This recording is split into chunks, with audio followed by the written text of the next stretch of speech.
గోండి కొలమి భాషల రక్షణకు కృషి. గోండి భాషలోకి మహాభారతం అనువాదం. గిరిజన ఉపాధ్యాయుడు తొడాసం కైలాస్ ఘనత. మాన్ కీ బాత్లో ప్రశంసించిన ప్రధాని మోదీ.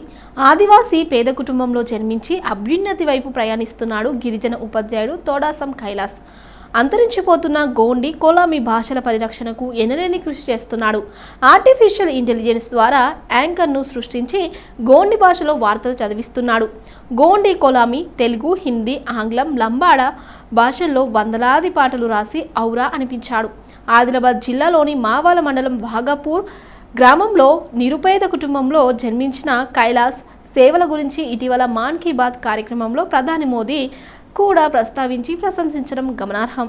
మట్టిలోని మాణిక్యం. కైలాస్ 1వ తరగతి నుంచి 10వ తరగతి వరకు వాఘపూర్ సర్కార్ బడిలో చదివాడు. ఊట్నూరులోని లాల్ టెక్డీ రెసిడెన్షియల్లో ఇంటర్, ఆదిలాబాద్ ప్రభుత్వ డిగ్రీ కళాశాలలో BA పూర్తి చేశాడు. 2000 సంవత్సరంలో అన్ట్రైన్డ్ DST ద్వారా ఉపాధ్యాయ కొలువు సాధించాడు. ఈయనకు భార్య ఉమాదేవి, 2 పిల్లలు గంగోత్రి, సృజన్ రామ్ ఉన్నారు. గాదిగూడ మండలంలోని డోంగర్ గౌ ప్రాథమిక పాఠశాలలో SDTగా పనిచేసి ప్రస్తుతం ఇంద్రవెల్లి మండలం గౌరాపూర్లో స్కూల్ అసిస్టెంట్గా విధులు నిర్వహిస్తున్నాడు.